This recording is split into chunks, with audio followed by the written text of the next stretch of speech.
عامر صاحب، اب یہ جو جوڈیشل کمیشن کا اجلاس ہو گیا، اس پہ باقاعدہ طور پر 7-5 کا جو فگر ہے اس کی روشنی میں جو ہے وہ گورنمنٹ کے جو نامنیز تھے وہ اب جوڈیشل جو کانسٹیٹیوشنل بینچ ہے اس کا حصہ بن گئے ہیں۔ پاکستان تحریک انصاف کا جو بھی چوائس تھی وہ اس میں سامنے نہیں آئی۔ اب آپ کے پاس کیا آپشن ہے؟ کیونکہ پریزائڈنگ جج بھی لگ گیا اور جوڈیشل کمیشن کا جو ٹوٹل ممبرشپ ہے وہ اب 13 پہ ہو گئی، تو اب جب تک تمام تر ججز اکٹھے نہیں ہوں گے تو نمبرز آپ کو ملیں گے نہیں۔ اب آپ کے پاس آپشن کیا ہے؟ What will you do now?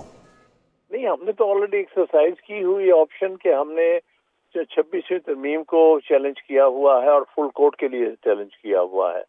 اب اس میں دیر تو چیف جسٹس لگا رہے ہیں، ان کو چاہیے کہ فی الفور اس کو فل کورٹ بٹھائیں اور اس پر یہ فیصلہ آئے کہ آیا 26ویں ترمیم آئین کے بنیادی ڈھانچے کے مطابق ہے کہ نہیں۔ ہماری تو یہ اسٹریٹجی ہے۔ اچھا، اب یہ جو پٹیشن ہے آپ کی، اب ظاہر بات ہے کیونکہ اس کا تعلق ڈائریکٹلی آئینی ترمیم سے ہے تو حامد خان صاحب اب تو وہ جائے گی کانسٹیٹیوشنل بینچ کے پاس۔ جا ہی نہیں سکتی نا، کیونکہ ہم نے تو ساری 26ویں ترمیم اور یہ جو کانسٹیٹیوشن بینچ ہے جس طرح یہ بنایا گیا ہے یہ تو 26ویں ترمیم کی پیداوار ہے، لہٰذا اگر 26ویں ترمیم جاتی ہے تو یہ بھی ساتھ ہی جاتا ہے۔ لیکن یہ آرگیومنٹ جو ہے جب آپ سامنے رکھیں گے تو یہ کس کے سامنے رکھیں گے؟ کیونکہ جب یہ پٹیشن جائے گی تو وہ تو آٹومیٹکلی ٹرانسفر ہو جائے گی کانسٹیٹیوشنل بینچ کو، پریزائڈنگ افسر کو۔ تو آپ کیا چاہتے ہیں کہ یعنی قانونی طور پر یہ کون سنیں؟ ایز اے بینچ تم نہیں سن سکتے۔ لیکن یہ فائنل ڈیسیشن تو پھر یعنی جو اس time law of the land ہے یہ بہت موٹی ڈسٹنکشن ہے۔ آپ کیا فائن ڈسٹنکشن کے ساتھ جب آپ ایک بیسک اسٹرکچر کو آپ کہہ رہے ہیں کہ یہی غلط بنایا گیا ہے تو پھر اس کے اسٹرکچر کا جو بھی حصہ ہے اس ڈھانچے کا وہ سارا کا سارا ہی ساتھ جاتا ہے۔ تو پھر آپ کی رائے میں پھر یہ پٹیشن جو ہے اس کو کون سنے؟ پوری کورٹ، فل کورٹ، اور پوری کورٹ کو اوکے، اور وہ فیصلہ جو ہے وہ چیف جسٹس صاحب کریں گے؟ اس چیف جسٹس نے کرنا ہے، بلکہ میں یہ کہوں گا کہ یہ پہلے 3 جج کریں گے جو کہ پریکٹس اینڈ پروسیجر ایکٹ کے مطابق وہی کمیٹی ہے، اور اس کمیٹی نے یہ فیصلہ کرنا ہے کہ کیا فل کورٹ بنائی جائے اور کب فکس کی جائے۔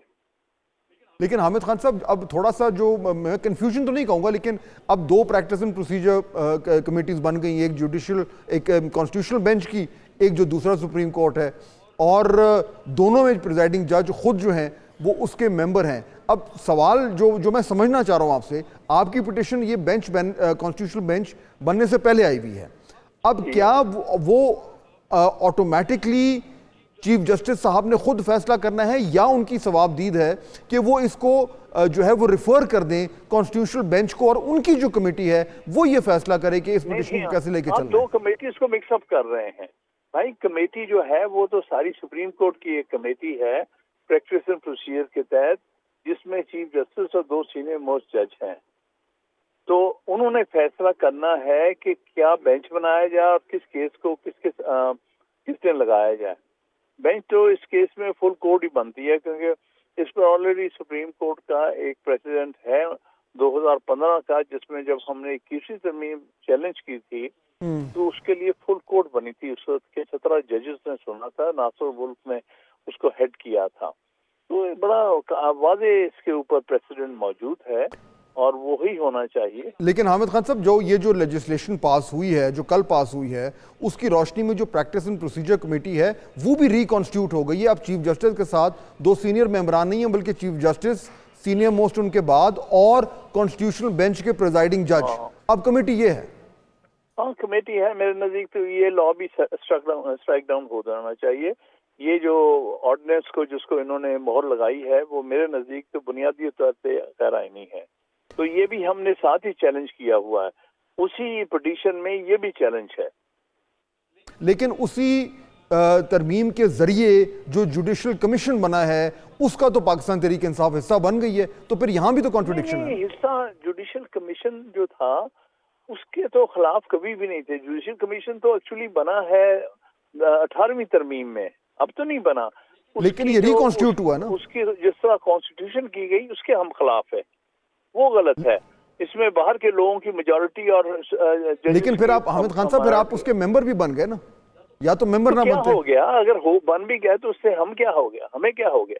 یہ تو پارٹی کا مسئلہ ہے. ہم نے پارٹی کی طرف سے بھی چیلنج کیا ہوا, لیکن مینلی تو بار ایسوسیشن نے کیا ہے اس کو چیلنج. اس میں پی ٹی آئی کا حصہ لینے سے بار ایسوسیشن پہ تو کوئی بات نہیں آتا کہ وہ چیلنج نہیں کر سکتے. ویسے آپ کی رائے کیا ہے کہ پی ٹی آئی کو اس جوڈیشل کمیشن کا حصہ نہیں بننا چاہیے تھا؟ میرے نزدیک ان اندرونی حالات میں ان کی موجودگی کم از کم اسٹرینگتھن کرتی تھی ججز کے ہاتھ کو. وہ اس حد تک اس کی جسٹیفیکیشن ہے. لیکن میں یہ سمجھتا ہوں جوڈیشل کمیشن میں جو گورنمنٹ کے نمائندے بڑھائے گئے ہیں وہ غلط ہے, وہ نکالنے چاہیے.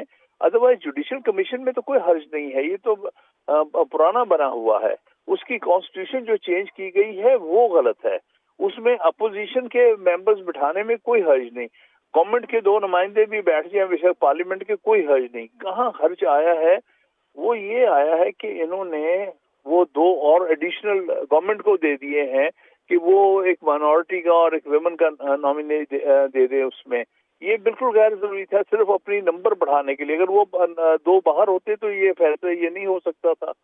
اسی طرح سے ججز کی جو تعداد پہلے جوڈیشل کمیشن میں تھی جو کہ 6 پر مشتمل تھی, اس کو کم کر کے 4 پہ کر دیا ہے. لیکن حامد خان صاحب جو نمبرز ہیں وہ پھر بھی اگر جو 5 جج صاحبان ہیں اور 2 اپوزیشن کے ممبرز ہیں, اگر وہ ساتھ مل کر ووٹ کرتے ہیں ایز این ایگزامپل, تو ان کے نمبر گورنمنٹ سے زیادہ ہو جاتے ہیں, 7-6 ہو جاتا ہے. نہیں, وہ ابھی تک ایسا کلیئر نہیں لگ رہا, کیونکہ اس وقت 4 وہ بنتے ہیں, لیکن ان میں سے ایک تو ان میں سے ٹوٹ گیا ہے نا, یہ امین الدین. باقی 3 وہ اور 2 یہ 6 تک پہنچیں گے. اس کو اگر 1 منٹ کے ڈال بھی لے نا تب بھی 6 پہ پہنچتے 7 مخالف ہو جاتے ہیں.